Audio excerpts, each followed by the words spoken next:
Hey everyone, welcome to our latest market update. We're kicking off Tuesday with some fairly interesting news. Why fairly? Well, the German economic data isn't exactly the most influential across global markets. For that, the American markets usually set the pace. Nevertheless, let's have a look. The consumer price index for Germany, both monthly and annually, has been released, and the good news is we hit the forecasts. So we weren't massively off. The bad news, we weren't massively off. Meaning we indeed find ourselves in a scenario where consumer prices are rising.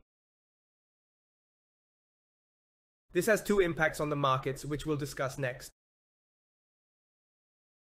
But just to clarify, we need to acknowledge that we are in a market or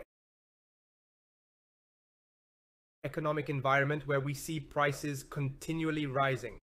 And we're not saying that deflation means we pay less, but that the acceleration of the rising cost of services and food has just slowed down a bit. Yet they are still increasingly expensive. Year on year, we have 6.4% extra costs, meaning less purchasing power of the money you have, and in the month-to-month comparison, we have an increase of 0.3%. So our money was eroded by 0.3% in a month. From the United Kingdom, we had some data as well. The average earnings have increased slightly, excluding bonus payments. The average earnings year on year look somewhat better than expected, but employment numbers were down. Unemployment change was significantly up. The UK has, in recent months, generally presented better economic data than Germany or generally Europe. Nevertheless, we must admit that the UK too is facing massive economic challenges, which may lead to a reaction with the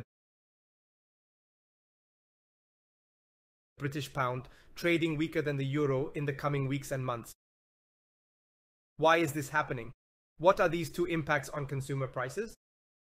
Well, firstly, the German consumer price isn't as crucial to the market as the American consumer price. However, it could keep the DAX somewhat range-bound, even though there's a high potential that we've overreacted from the massive sell-off, which we could be digesting now. You can see that the indices should also start in the green. Let's take a closer look next. Secondly, the rising inflation indicates that the euro certainly needs interest hikes. And the euro does need interest hikes. The US dollar will get at least 2 according to current information, but there could be a slowing in pace since the USA has fought their inflation much better. We will get their economic data later this week. Therefore, it will be interesting to compare, but we can expect the euro to be slightly bullish. Now looking at the DAX first, we're trading as we expected. We're testing this redistribution area. We've set the 15,800 points as our first big target, and we're in this massive redistribution area, so it's a bit make or break. We've been able to stabilize further in an upward structure. This suggests we might go even higher in this redistribution block towards 16,000 points. That would be the big correction target, where we would say, if we get that high, we need to reevaluate how the market behaves, because we got a break from this impulse on H4 and smaller time frames. On a weekly basis, we're still solidly moving, and that's what we also discussed at the end of last week or at the start of this week. So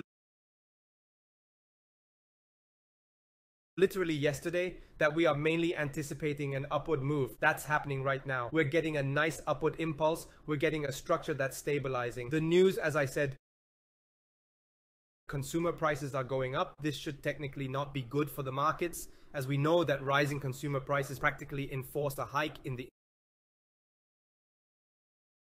interest rates from the European Central Bank, and that's naturally poison for the markets. So technically we should be stalling here, but we also know that markets are technical, at least mostly technical when it comes to processing information.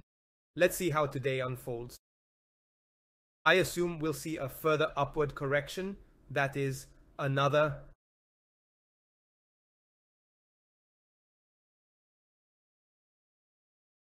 So it's not going to rise too much more, and we might even see a retest around 15,680 points if we can keep this structure and then move up nicely. What about the euro US dollar? It's going up, and we expect that trend to keep on going. We've had a bullish forecast for a good 2 weeks now, and we've seen a nice breakout. There's room to move up, and I don't see a reason for the uptrend to pause anytime soon. We've got this trend channel forming, which could lead us to around 1.111. We've still got a good 100 pips to go upwards. However, we always need to watch out for the last high, as this is a point of interest for the market. Liquidity can accumulate there, so we must keep an eye on that too, making sure the US dollar doesn't tank in interest and sell off downward. Looking at the Euro GBP now, it's consolidating for the time being. We've discussed before that redistributions in this market typically take some time, so it may need a few more weeks. Nonetheless, it looks good with a solid redistribution happening, and we expect the bullish move to arrive sooner or later. So how do these news items impact commodities? As we've mentioned before, news from Germany and Europe doesn't affect them as much as American news, but let's take a look anyway. Gold is recovering, as we've noted.